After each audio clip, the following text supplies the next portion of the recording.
Welcome to the Creative REI podcast, your go-to hub for all things real estate, business, life, travel, etc. I'm your host, Dante, joined by my co-host, Ed, both real estate professionals on a mission to connect and educate. This podcast is sponsored by PropStream, the most trusted provider of comprehensive real estate data nationwide. What is poppin', everybody? It's your boy Dante with the Creative REI. And if you guys enjoy this stuff, please, I always forget to say this, but like, comment, subscribe. Today's guest is a realtor by day and a CEO of an MMA fight organization in San Diego by night. That's right. Quarterly. Introducing a dynamic force behind the adrenaline-charged world of MMA, where every punch thrown and every deal sealed is a testament to one man's relentless drive and entrepreneurial spirit. Ugh. Meet the man, the visionary owner of a premier MMA fight organization and powerhouse in the realm of real estate. As the driving force behind some of the most lucrative property transactions, he is synonymous with success in the world of real estate, but his ambitions stretch far beyond the boardrooms and in the adrenaline-fueled arena of mixed martial arts. With passion for combat sports coursing through his veins, my man is not just a spectator. He's the mastermind behind an electrifying, epic fighting organization. My man, Jason Stewart. Whoa. You hear that? Was that ChatGPT or? Oh, you don't have the headphones. But I feel it. Yeah. I already feel it's happening. My man. Was that ChatGPT or did you wrote that by That yourself? was definitely ChatGPT. But we were both like, what? I was like, who wrote this? I took all last 5 minutes. That's great. Guys, today's a special guest. We actually met him through another individual, my man JD. JD, what up? I think this is absolutely cool that he used. I feel like you used real estate to fuel the MMA, or was that just kind of something that came up? Like, it took me 7 years to make a profit in epic fighting, so I had to call it a passion project, or else I just looked completely insane. Yeah, and definitely all of my income came from the real estate. Okay, for sure. Yeah. So let's start with real estate, right? When did you start getting into real estate? How did it happen? So, first time I tried to get into real estate, I knew in front of the mic. I knew that real estate was a smart thing to get into. I knew that's how most wealthy people made their wealth. Stocks and bonds never made sense to me. They still don't. I still look stockbrokers dead in the eye and I say it's gambling. Straight up gambling. Like, yes, the economy goes up. The S&P 500 goes up. But unless you got some type of illegal information or some really close to it. Insider trading. It's gambling. Like, come on. Right. And so real estate was the only thing that made sense. I mean, you could leverage it. You could get loans against it. You can improve the price of it by doing things to the property that makes it worth more. It pays you as it's going up. So everyone's like, oh, stock market beat real estate. Yeah, but how much were your stocks paying you per month? While, your house went up 10% and the stocks went up 20, but you were making money every month and getting tax write-offs, appreciation, depreciation. It doesn't even come close. It's not even, Yeah. So I knew a little bit of that, not all of that. So I was 18. I tried to buy my first house. I literally was with the mother of my children, and we were going to Boston Market. Remember those Boston markets? They're still open, aren't still they? around. There was one in East Chula Vista by Southwestern College, and there was like some real estate office. It might have been like a Century 21 or something. And I was like, it was scary. I was a little 18-year-old acne-faced kid, just started like my first semester of college, and I walk in and I'm just like, can I buy a house? And everyone just looked at me like, whose kid is this? Like, somebody get your son, Yeah. And I was super skinny, and nobody wanted to talk to me. And then this guy who was young, he was relatively new. You could tell he didn't have a lot going on. His business was slow. And he was like, you know what? Let's find out. And he hooked me up with a loan officer, and they ran my credit. And my mom had put the water bill on my name, West Virginia Water Company, 1988. And I was 8 years old. And I was so pissed. They're like, if you didn't have this on your credit, you could buy. Because I had like $16,000 saved up from bussing tables. I was really good at saving. I was really hard worker. And they said, if you had, no, wait, I think at the time I had 10,000 saved up. because I'd spent money buying a Toyota Camry car. So Okay. I had 16, I went down to 10, and they were like, if you had 16, the amount I just had, Yeah. you could put 20% down and this credit wouldn't matter so much. But because you'd be putting less than 20% down, because back then you could find a condo for 80 grand, Chula Right. Vista, you know, Yeah. they're like, you're going to have to save up. And I'm like, it took me forever to save up this 10 grand. It's going to take me forever to save up 6. And so I didn't qualify. I went home and I got mad at my mom and yelled at her. And she Yeah. was just like, you weren't complaining when you was taking them hot baths. Yeah.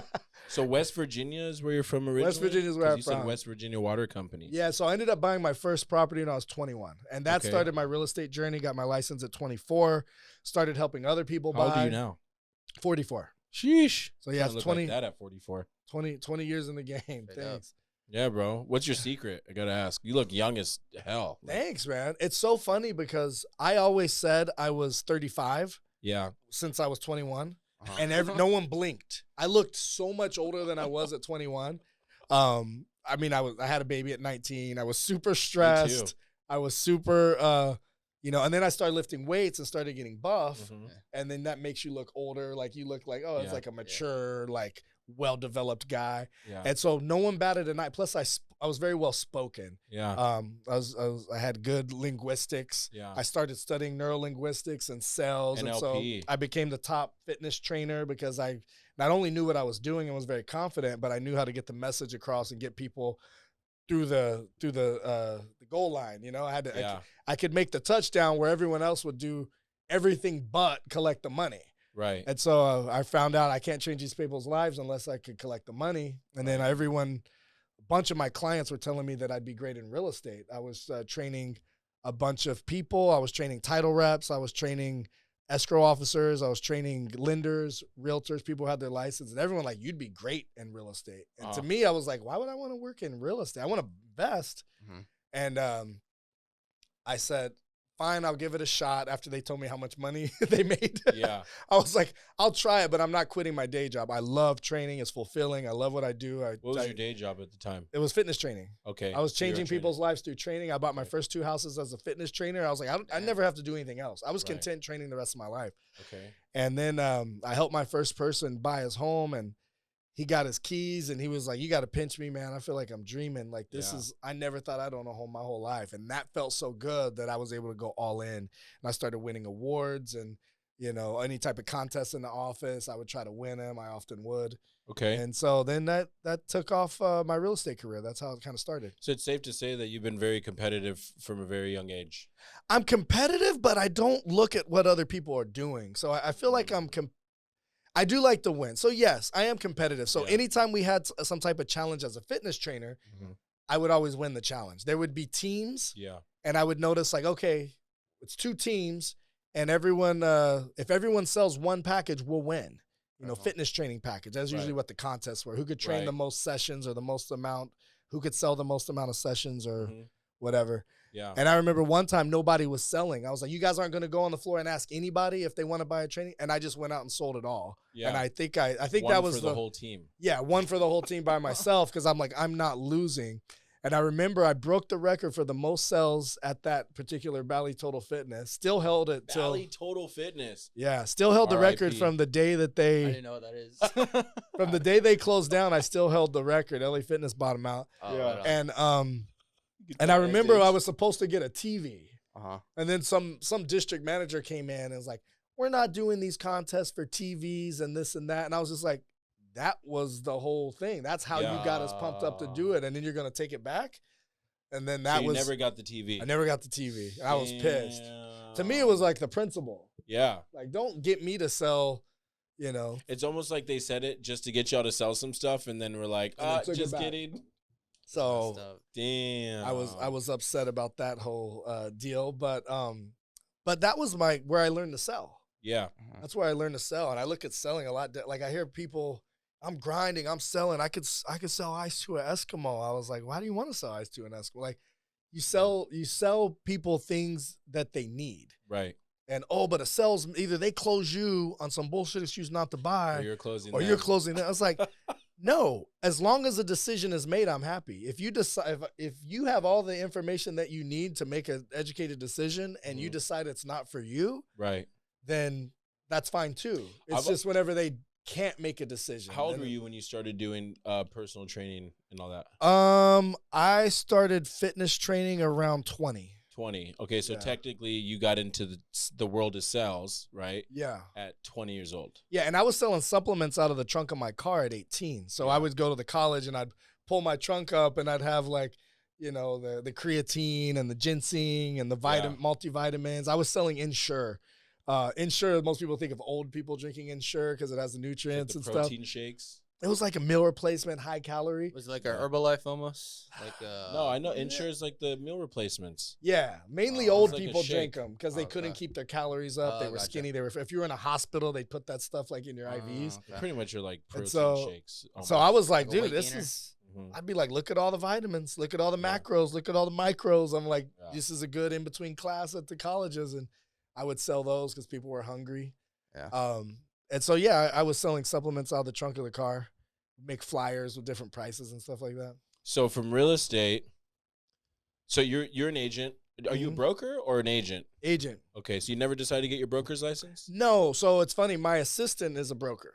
Okay. Yeah, so Your assistant is a broker. So you just hang their license under your assistant, or? I actually don't hang my license under her, Uh-huh. but we've talked about it. Mhm. But yeah, it's just it's a little more liability, it's a little more responsibility. It is. When you go to court, which they say, I've gotten real lucky. I've only went to court for one deal. They say with the amount of time I've been in the business, I should have had at least a half a dozen by now. Yeah. But there's people that are like, their career is lawsuit people. Yeah.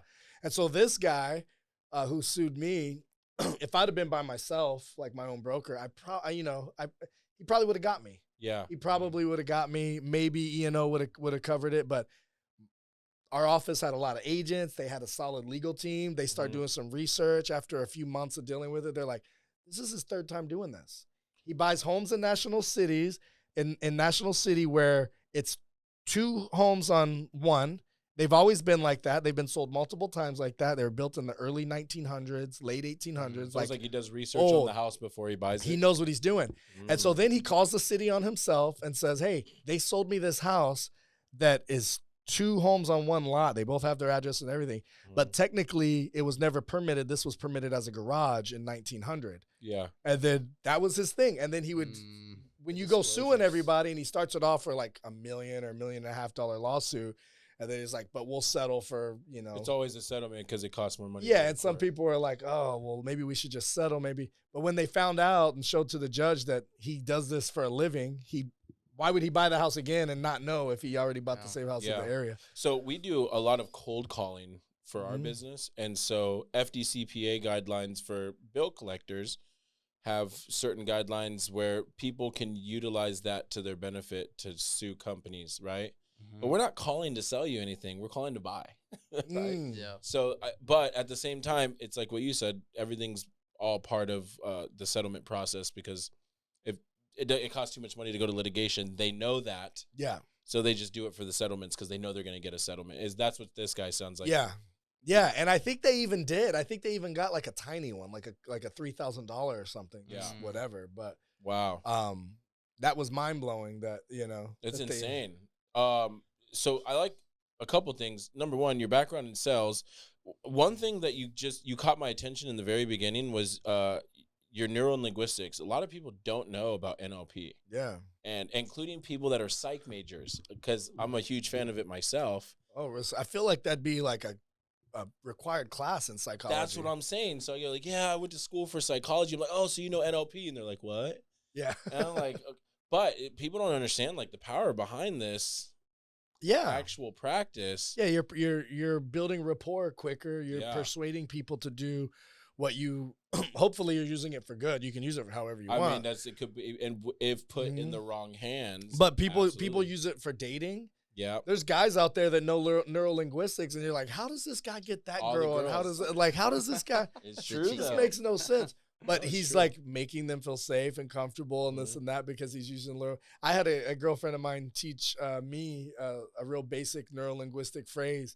and I didn't see her for like, man, 10 or 12 years or something. And I ran into her at a Halloween party at the Hard Rock.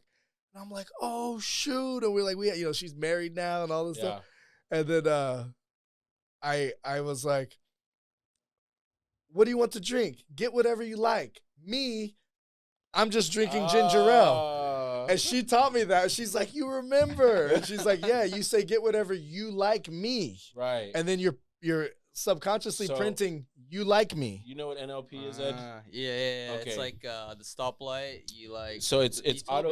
It's like auto suggestion. You can actually train the brain. So it's like here's a very small amount. You take a mouse, you ring a bell, and you leave food out. And so every time they hear that bell, they know that there's food coming, right? Then you take away the cheese and you ring the bell, they'll still come out because that's what they've been conditioned to do. Mm-hmm. So in a way, because us as human beings have been conditioned, there's ways to tap into that conditioning, right? Where it's almost like a glitch. I like to call it a glitch. Mm-hmm. And if you know how to tap into the glitches, then yeah. So like right now, if I was talking to you, you won't notice it. But every time you nod your head, I'm kind of nodding my head similarly. He's mirroring and you. If you notice my posture is similar to yours, my foot, I'm a little more relaxed. Yeah. And so now you feel. Now feeling comfortable. Now that you know, you're like, oh, yeah. But if you didn't know, you'd be like, I can relate to this guy. Right. Yeah. But if you were like this, and I'm like this, explaining everything to you up in your face, you'd be like, this guy's kind of aggressive. This kind of guy makes me feel uncomfortable. And people who don't understand those things, to the voice tone, right? If you're talking at a lower noise level, then I bring it down a little bit. If you're talking at a slower pace, I do slower. If you got a little bit deeper voice, then I go a little bit deeper. If it's a girl that you're trying to feel now you may want to feel comfortable, or you may need to be the masculine situation, but you might. Oh yeah, that's because I like that too. Like I know what you're talking about. Me too. It's called the Me Too factor. Yeah. So man, this is cool, man.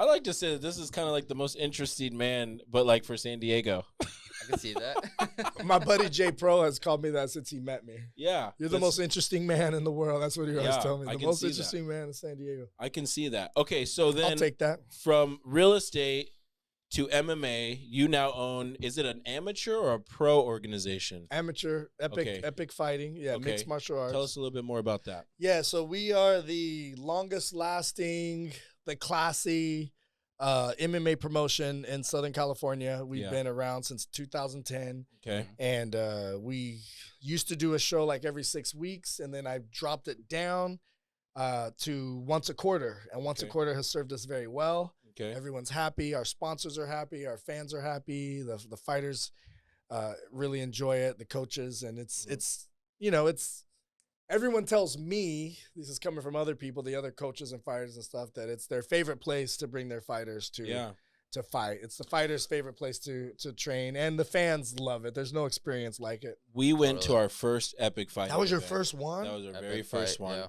And we're big MMA. I used to train back in the day, and he used to box. But we also know at the same time as your event was a UFC event going on in Saquon. And for that event to be still happening, and your building was completely packed. Yeah, so that was interesting because that happened to us before with Bellator. Okay. And it happened to us before with some boxing promotions. Yeah. And I was nervous about this one. And I was disappointed because Cage Warriors is one of the legit ones. And Bellator, well, I don't think Bellator exists anymore. I don't know if they're sold yet. PFL, right? Recently. Yeah, but got sold.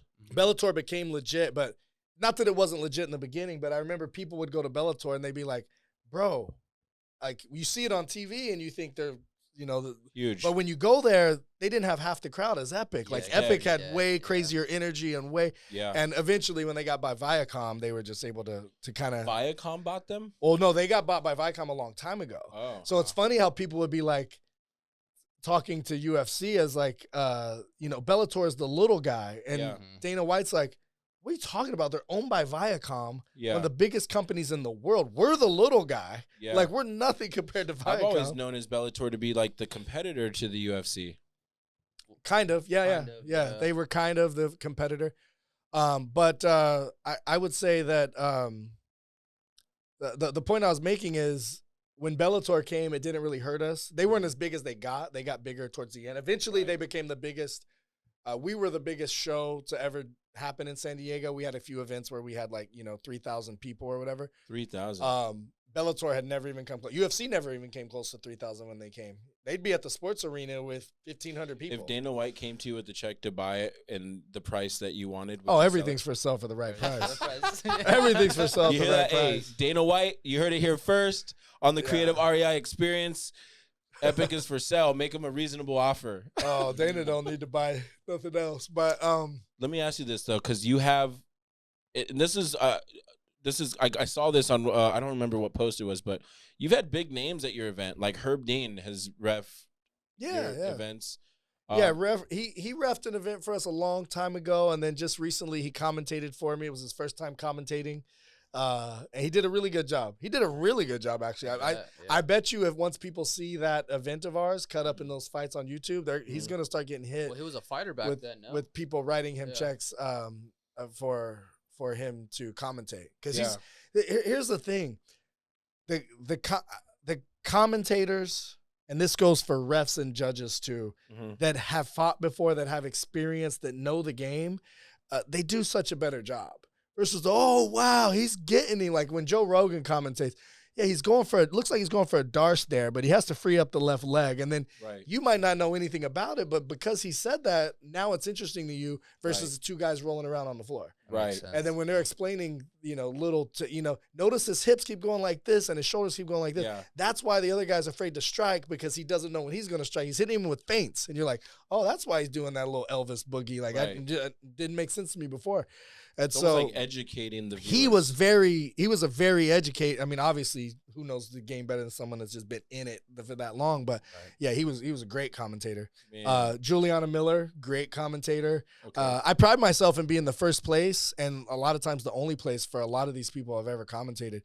Jake Shields, Phil Davis, Dean Lister, Chris Lieben. They were all commentators for my fights first, and some of them only my fights. Yeah, which is cool. I'm proud of that. Yeah, so we're gonna actually roll if Mike already did that already, but we're gonna go ahead. We're gonna roll a promo. If you guys have never been to an epic fighting event in San Diego, I highly recommend go. And we're gonna roll a promo video and show you why.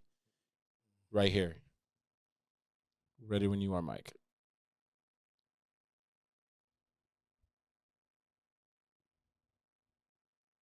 Matthew Spencer. That was the last event, too. Was it? Yeah. Oh, yeah. Oh, yeah, you might see yourself in there. Yeah, we're in there somewhere. Yeah. Boom. It was actually pretty entertaining, too. Some of these fighters are really good. Some of these fights are I don't watch any sports other than combat sports, but and even that's pretty rare. Yeah. I don't watch a lot of TV, but me either. It was compared to me when I first started this company to college football. They said for a lot of people, college football is more entertaining to watch than NFL because these guys have nothing to lose. Right. They'll hit you harder. They hit harder and stuff. Like they're gonna try stuff that in the NFL you would never try that because it's too risky, Right. And so another thing too, the fighters, I feel like some of those fights are unfair. Like those guys. I mean, like some of the guys, I'm like, man, he's gonna knock. Like you already can tell based off when they walk out. Yeah, like, they're more confident. They're like sometimes though that happens and the other person wins. Sometimes. Okay, So I would say there was quite a few. I wouldn't even say upsets. There were some upsets for sure. Okay. But there were quite a few that were supposed to be like, I had people coming to me that would know a certain fighter and kind of know they did their research on the opponent, and they're like, bro, your guy's getting taken out on a stretcher. Like, this is not like our guy's about to destroy him. And it would go to decision, or it would go to third round, or there would be a couple times where it looked like he was going to get stopped. Yeah. And then he would like come back and stuff. So there was a lot of surprises there. Okay. How do you pick those fighters? Matchmaker does pretty much all of it. Harvey's our matchmaker, and he's the guy that stays in communication with the coaches. And I don't have the patience for it. I've matchmade a few of my events. I matchmade my first one, and then I was in between matchmakers where I had to do a couple. And delegate to elevate. Yeah, I was like, because Harvey's knows the I don't like the politics. And some fighters are emotional. Like someone told me the other day, like fighters a lot of fighters are the biggest bitches that you'll ever meet. They complain about the craziest shit. They like divas. Want it like they're divas. It's like am I working with ring girls? And that's why I don't work with them. The ring girls is a little more. There's a little more motivation to work. Like if I'm gonna deal with all this drama, you better be a ring girl, not a grown ass man, right? But yeah, I mean these fighters, if shit doesn't go their way, they'll complain. And so I would be I'd be like, yo, when's he gonna be at the gym? I'm showing up. I'm busting his ass. Like, I'm fighting this. And most of these fighters don't think, oh, this guy's in. Back then, I was in a suit and tie every day. Like, what's this dorky dude going to do to me? You know what I mean? Mm-hmm. But I'd be there ready to fight him because they say they were going to fight. And then they took a fight on some Indian reservation and they never told me. And the other opponent already signed a contract with you too? Or sometimes, or even if it was, to me, like your word is. Like a handshake if we make an agreement and you break it, where I grow up, that's a fight. Like that's it's old school. Like, all right, cool. So you wanna break a manly agreement, then let's fight like a man. So I'd be showing up like, ready to go. And like this motherfucker just disappeared on me out of nowhere. And now I see them promoting him on another card and his opponent thinks he's still fighting him and already sold a bunch of tickets and is cutting weight. That's not cool. Yeah, it's bad business. And so you need someone that can kind of hold their hand. And plus, simple stuff. Like for most fighters, and I'm stereotyping here, but it's more than half. Mm-hmm. Something as simple as get your blood work, get your physical done.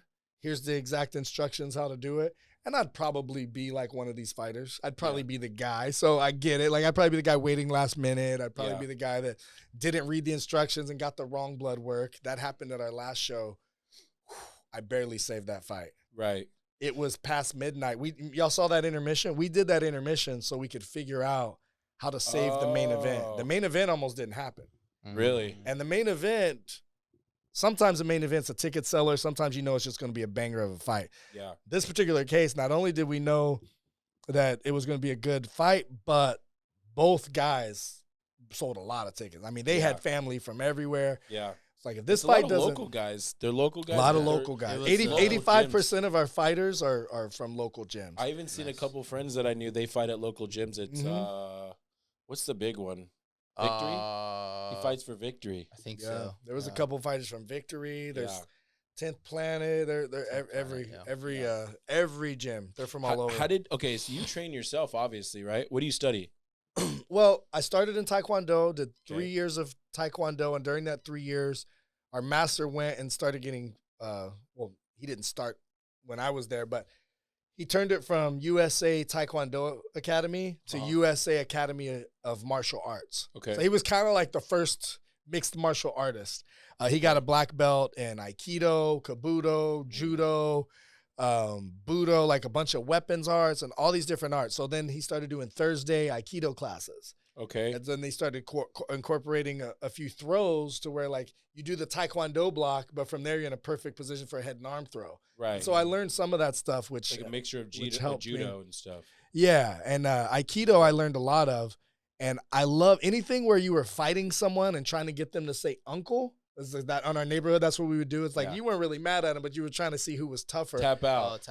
Once I started learning Aikido, it's like all you got to do is move stuff where it's not supposed to go. Yeah. This ain't supposed to go that far. This ain't supposed to go that far. The human body. This isn't supposed to go this far. Yeah. And so I was like, I just started making up my stuff. Mm-hmm. And then I was getting everybody to say uncle with the few moves I learned and a bunch that I made up.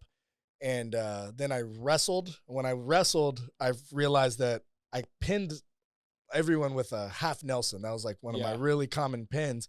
And that half Nelson, because my arm was skinnier and I was flexible, would turn into a guillotine. Yeah. So I was choking people out with my half Nelson. And then I was good at getting the back through wrestling. So once I learned that choke, and I had a really mean guillotine. And so I was doing pretty well at that.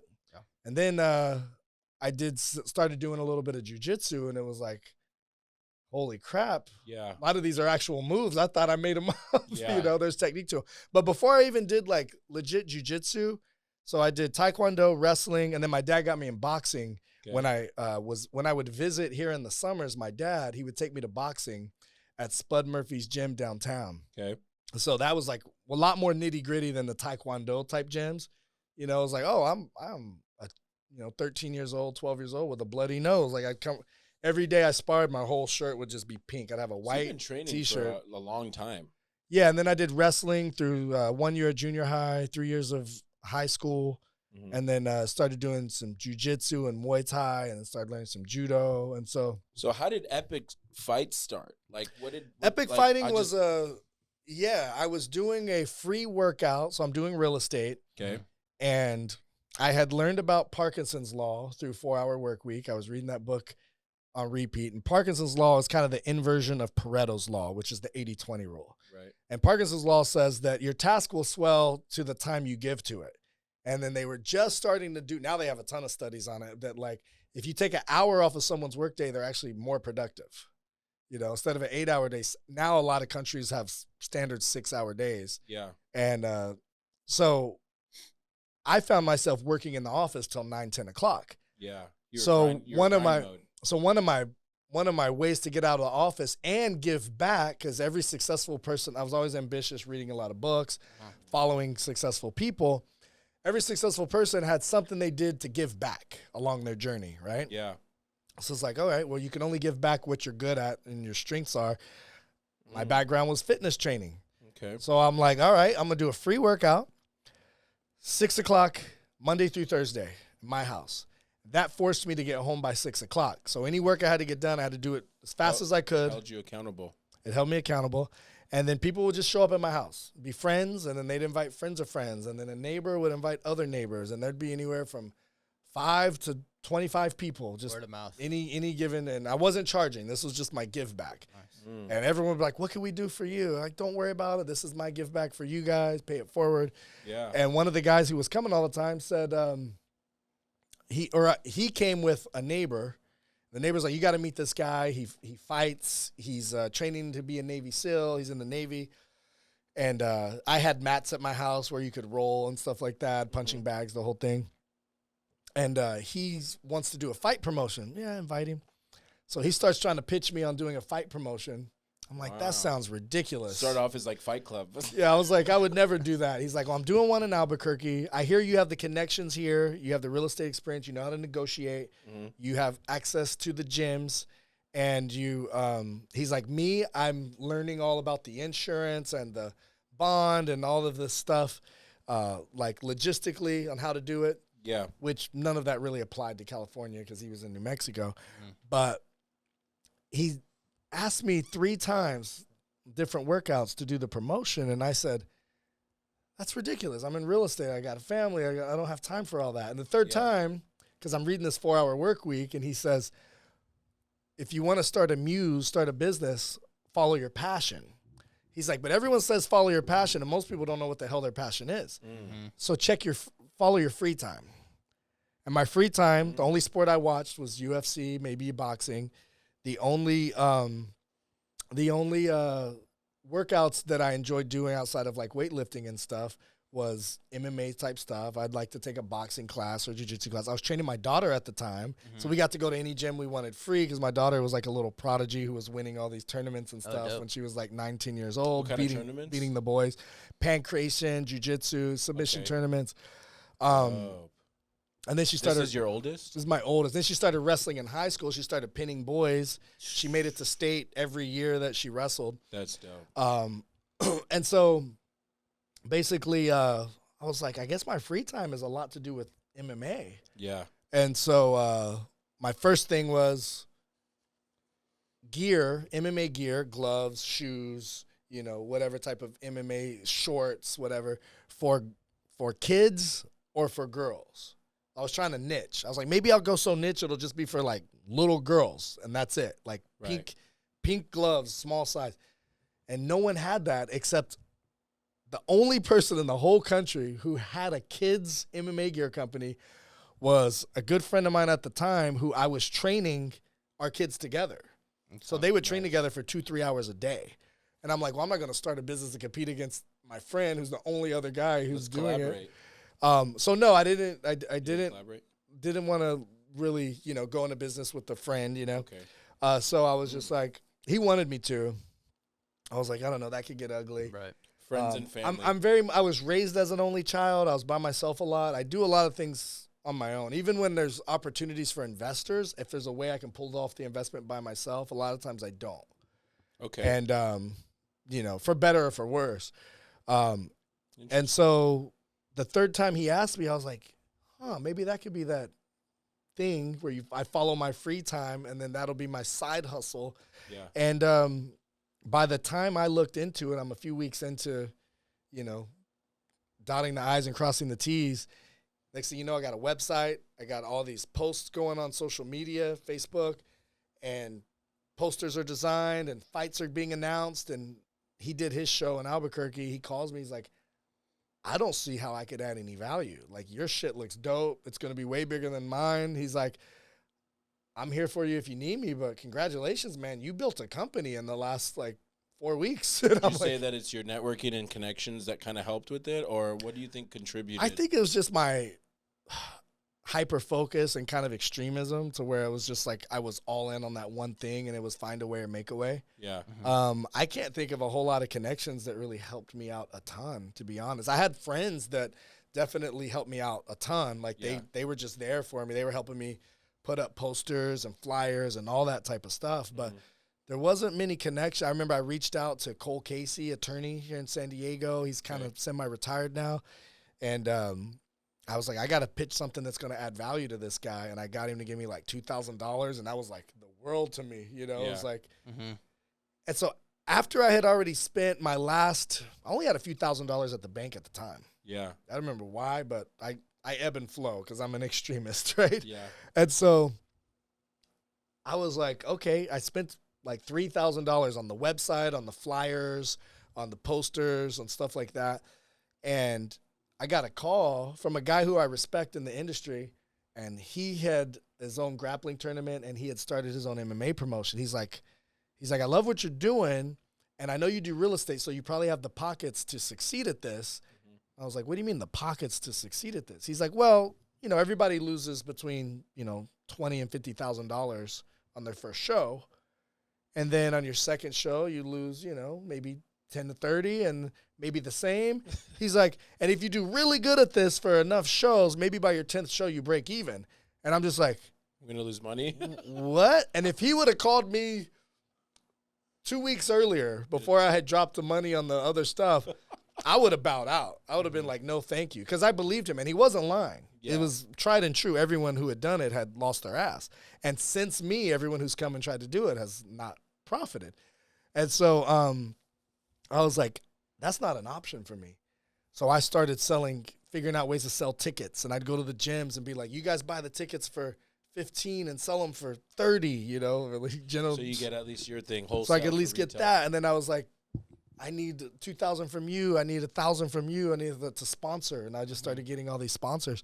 And I broke even on my first show. When I went back and told him, he was like, that's a miracle. He's like, are you sure you did your numbers right? And I'm like, I broke even, bro. And then the second show broke even. And it was just like a little bit. And then our fourth event, I remember we had 15 solid fights. It was like one of those miracles where like everyone showed up. Everyone was on weight. We marketed the shit out of it. I went on and personally marketed to every single fighter's network because these fighters a lot of times aren't good at self-promotion. Right. They're fighters. They're not business. Their own mom wouldn't know they were fighting. So they were like, back then on Facebook, you could just throw shit on people's pages, So I was just like, this guy's fighting. Come check him out. Here's a link to get tickets. Next thing you know, hey, you're fighting. And they're selling tickets. And so we had to turn away like 1,000 people at that show. I made $15,000 profits. Our tickets prices were super small. And it was just like, whoa, this is incredible. And so our first show was a really big success. We had like 1,000 people. It was popping. It was 8 fights. The fights were awesome. Yeah. Everyone came up to me, can you believe this? Are you pinching yourself? Like, did you ever imagine? I was like, yeah, this happened in my head so many times. Yeah. This is only news to you. Let me ask you something. Hold on. Let me show you the fourth event. The fourth event, we overflowed the place, had to turn all these people away. People came up to me, did you ever think? I'm like, yeah, this is only news to you. This happened in my head. This has been happening in my head for weeks. Right. Then by our 5th event, there was people with epic tattoos.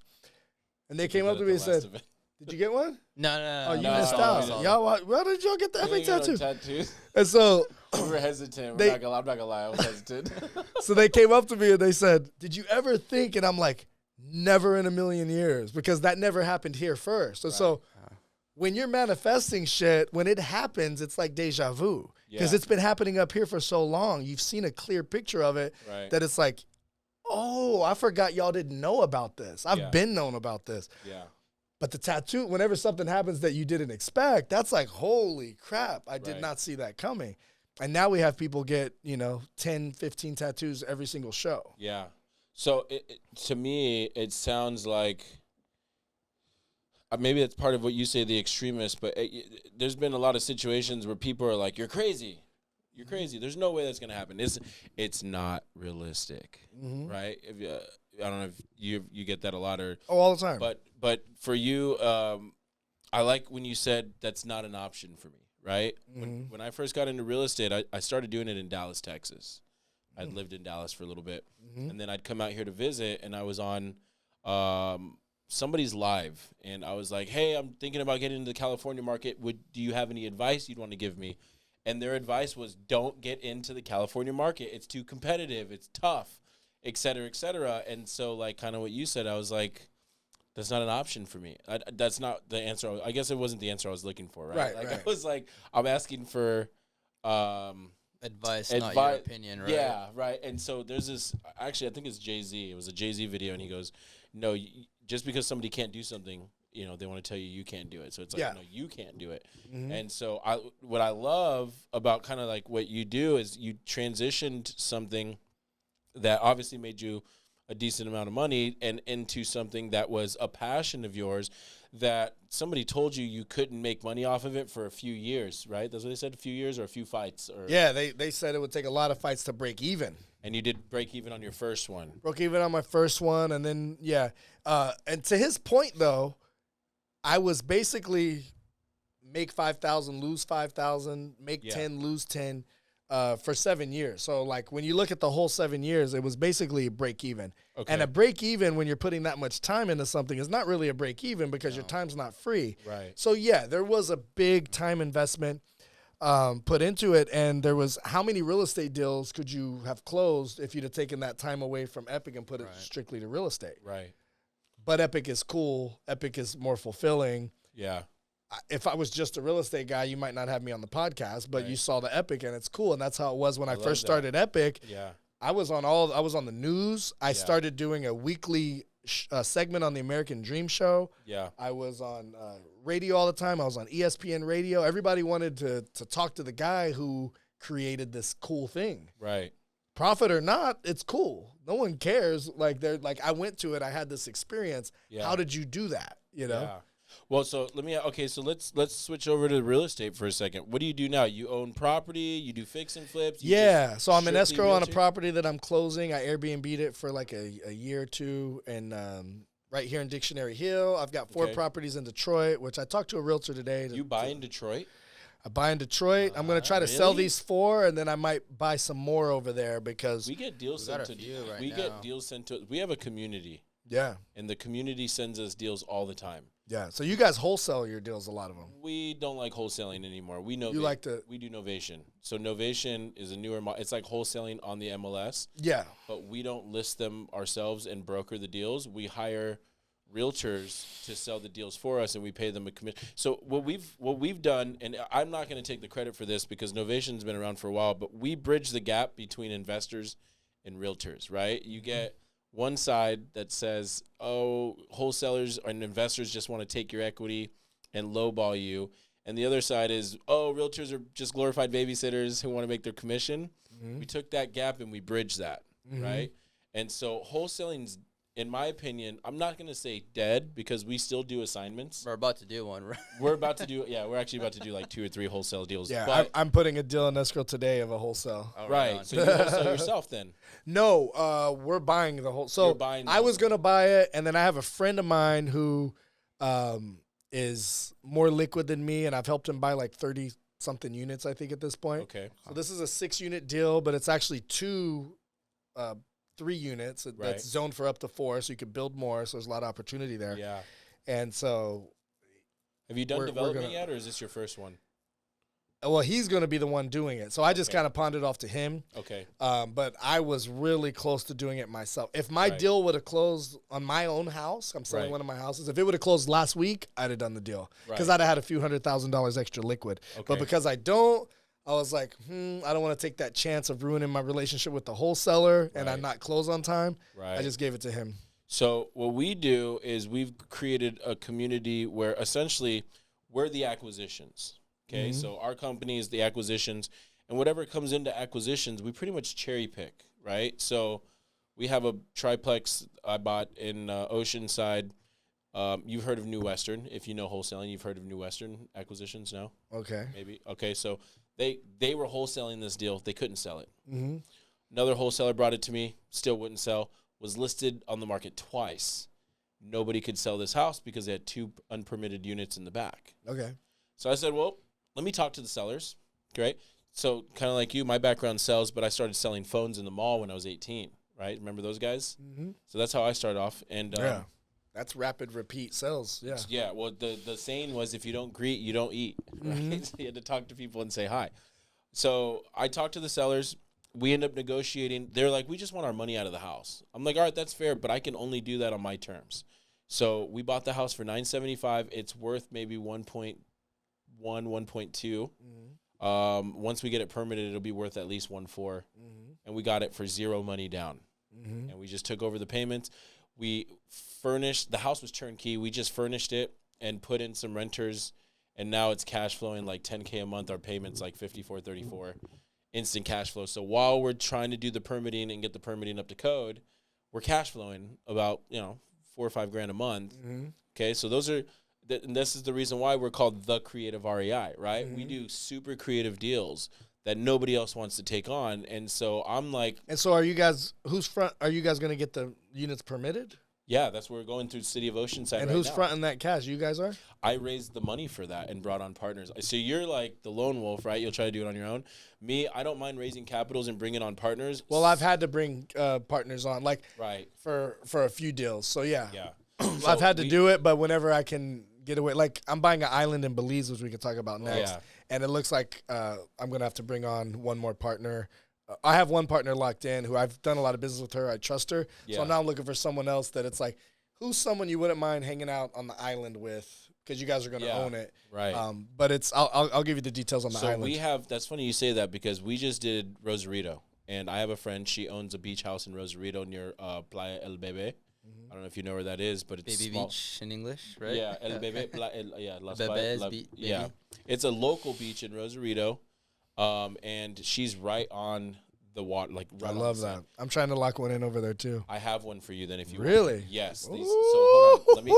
This could be. Hey, stay tuned. We're about to close some deals right now. We're gonna close a deal live. That's what we brought him here for. No? Yeah.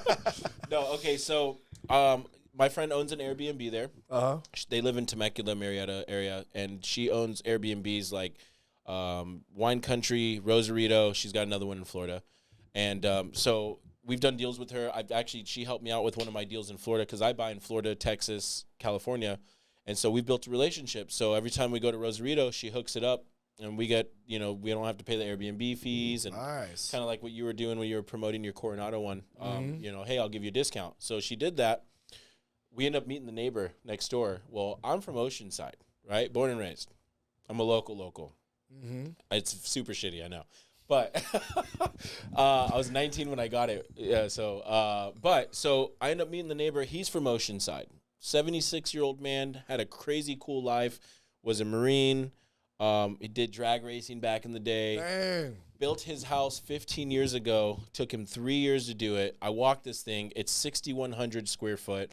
The very first floor is his man cave, but it's 2 bedrooms, 2.5 bath. You can seal that off and turn it into its own unit. Wow. You go to the middle. It's a 3 bedrooms with 3 offices, but 2 of the offices is big enough to turn into a room. So that's 5 bedrooms and 4 bath. And then you go to the top floor, open concept.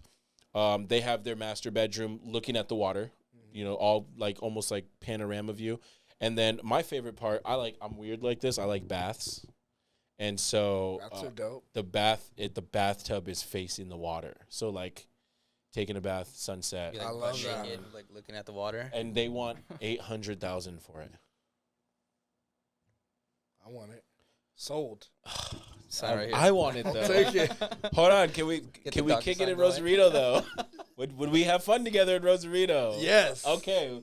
Well, so they're down there, and it's funny because Wait, so this house you just described is the house for sale, is the one in Oceanside? Rosarito. Oh, he owns it in Rosarito. The guys from Oceanside. I thought you meant that house was in Oceanside. I was like, what are you talking about? the house- 800,000. No, the house in Oceanside is we bought that for $975. And Really? I got it for $0 down, but I wanted to raise money for holding costs, the permitting. So I brought in some partners for a percentage of the home. Mm-hmm. I got a majority of the shares, so I own a majority of it. But I was like, hey, you can buy in on this deal for $60,000, and for $60,000 you own 40%, and I'll do all the work. So raised $60,000 to get what I needed, and now we were going through the whole process of the permitting. I think right now it's in plan check, and so we're just waiting to hear back from the inspector. Go from there. And what do you think you'll sell it for?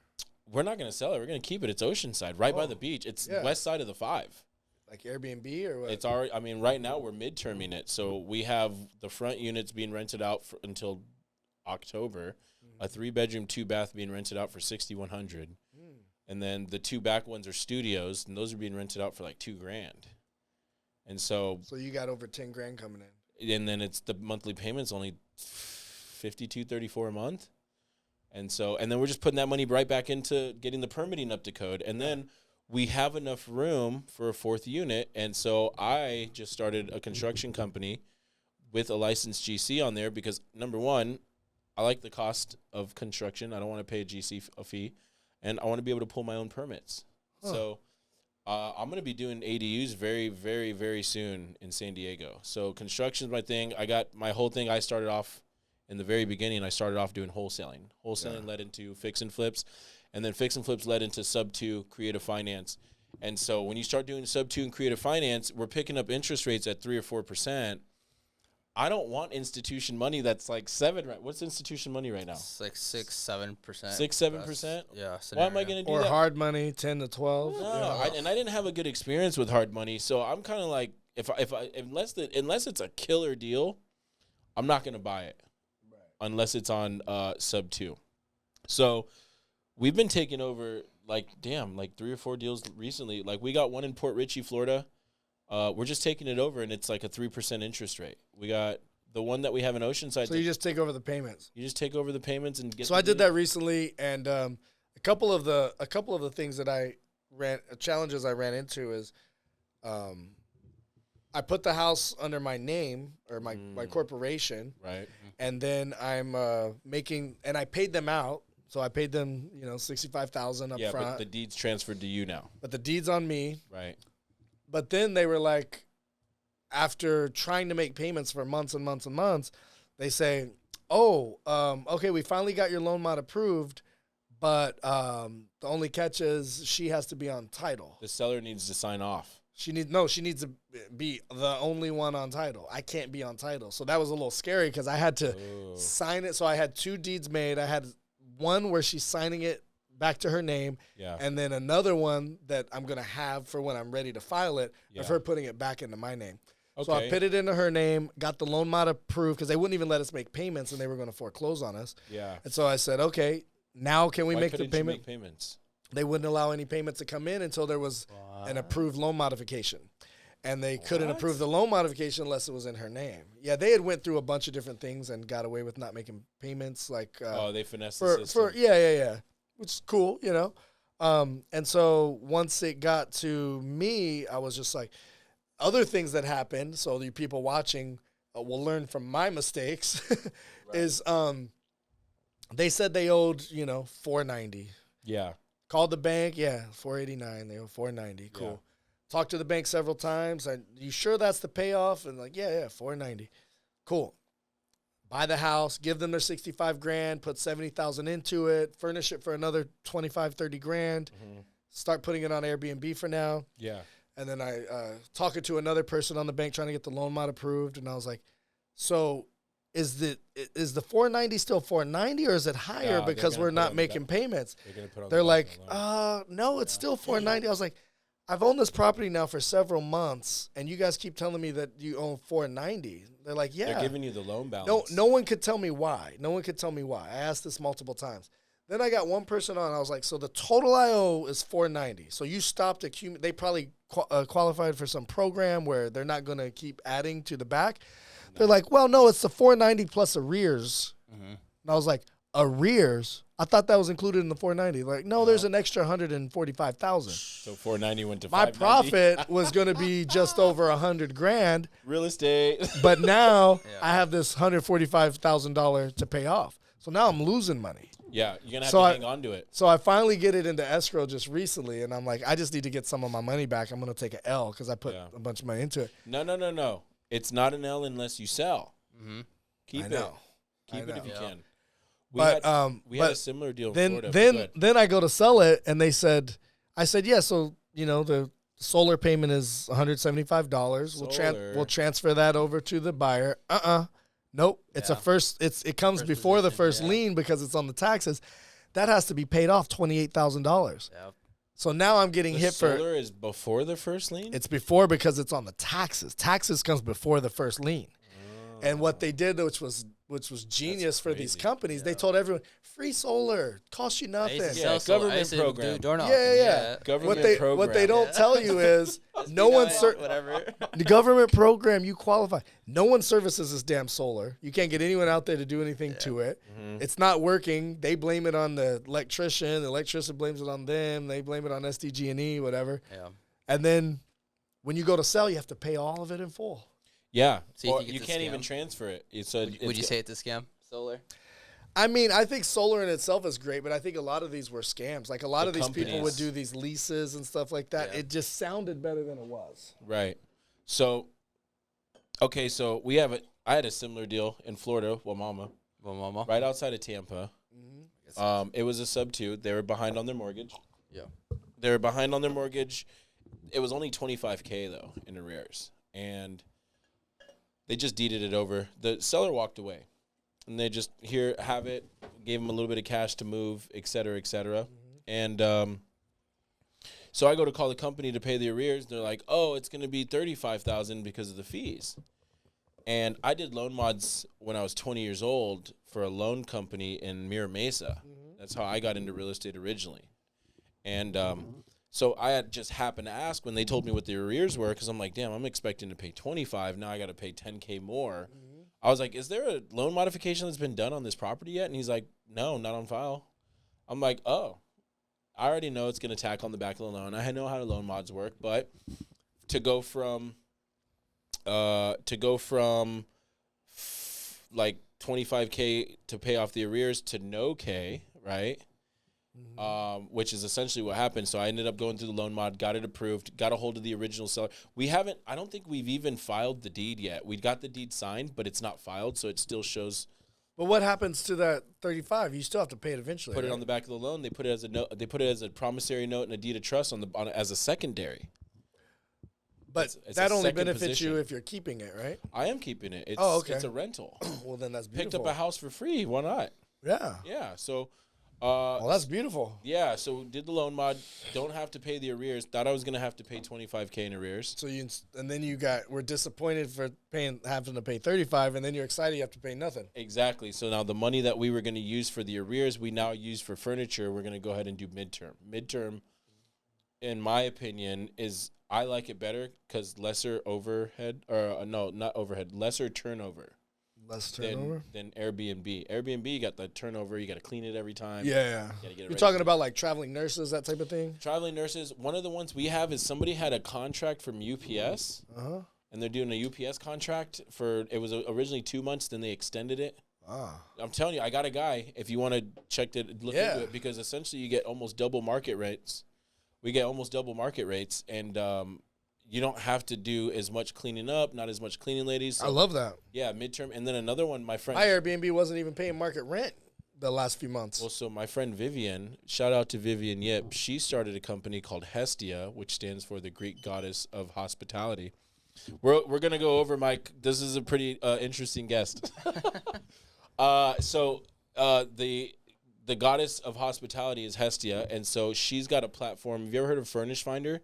Furnish Finder? No. Yeah. Okay, so Furnish Finder is kind of like what for traveling nurses, but the cheaper brand. And so she does midterm rentals, but for insurance companies, and the insurance companies will pay almost triple market. Oh, yeah. So I have been looking into. So I got a girlfriend of mine that was doing that. Yeah. And I had a property in Fallbrook that Okay. I was going to try to keep it. I ended up selling it. I had to cash out. Yeah. But I had like $500,000 tied up in that property. I needed to get it out. But Yeah. I had one that was furnished, but then it was on Airbnb, and then the one that I'm selling now is on Airbnb. And then she would call me every time I would have like an Airbnb guest or something would happen. Right. Or like the top one, I got it finished, but then I didn't have the money. It was like a really big house in Fallbrook. Yeah. So it cost like $50,000 to furnish it or something crazy. Yeah. And I was like, I don't have the money to furnish it right now. I threw all my money into all these properties. Yeah. And he's like, oh, I got this person paying double market rent because their house flooded and they're ready to, they need a place to live for the next 8-9 months. Those will pay you higher than any other midterm. Yeah. So, and again, for me, it's the turnover rate. Like this is what Vivian told me. When you do Airbnb, you got to clean it out every time, et cetera, et cetera. So if we can have them just rent it out for months and not have to worry about it. Oh, I love that. But yeah, man. So, all right. So next event for Epic Fighting, when's that? May 24th. May 4 24th. Point Sheraton Resort. Poster? We got a poster for that? Yeah, we always have it at the 4 Point Sheraton, and we do them quarterly. So you got February, May, August, and November. And so all of them are on our website. Yeah. You can get tickets now. There's that code there, early bird, to get you the cheapest discount. Is it the cheapest tickets right now, or is that what they're the cheapest now? The cheapest is the night of the event. Ah, so they're not cheap anymore. But I don't know if they increased the price yet since the night of the event. They're supposed to. I'm gonna tell them to. But there's 4 price increases leading up to the show. Okay. We used to do a little bit like every week. And now it's just like 4 price increases and then the door price. Okay. And so the door price, you pay a little bit more. You're not paying the fees online, but you pay a little bit more. Well, so we saw them. It's $80 for general admission. Yeah. At the so if you want a tip, if you're a hardcore fan, but you don't want to, if you don't necessarily have that urge to climb the social ladder and be around all the celebrities and the millionaires that you can network with, get front row preferred. Front row preferred, you're still going to bump into some of the people at the tables, but you're guaranteed to be at the front of the preferred, and it's only like a little bit extra than the regular preferred seats, which are kind of first come, first serve wherever, but you know you're going to be at the front. So I say get front row preferred. General admission, I don't highly recommend because it's standing room only. Right. So at least get the preferred the back, or front row preferred, So where can these people go to find those tickets? Epicfighting.com. Epicfighting.com. And our Instagram is at Epic Fighting. And at Epic Fighting. And then it's worth it because we were really at the front where the fighters were walking in. That's an experience. That's it was an experience. So there's opportunity. You see the sponsors that are on there. So there's opportunities to sponsor. One of those sponsors just recently dropped off, and so we have that one available if someone wants to jump in on it. There's a slot for sponsorships if you guys want to sponsor. Slot. They get their logo on all the fighter shorts, on the cage. They get this fight brought to you by their company, the step and repeat. We give away, every business person we talk to is like, you give away way too much for what you charge. And then you can get the permanent VIP where you have your name on a plaque and you'll have your table there every time. It's about a third the cost of the sponsorship or less, actually like 20% or something of the sponsorship. But you just don't get all the advertising and the bells and whistles, but you still get to sit there with those millionaires, which is cool. Right. Yeah. Well, you heard it from the man himself. If you guys are interested, go ahead and follow Epic Fighting or go to epicfighting.com. Thank you guys for watching. Like and subscribe, and we are out. Let's get it.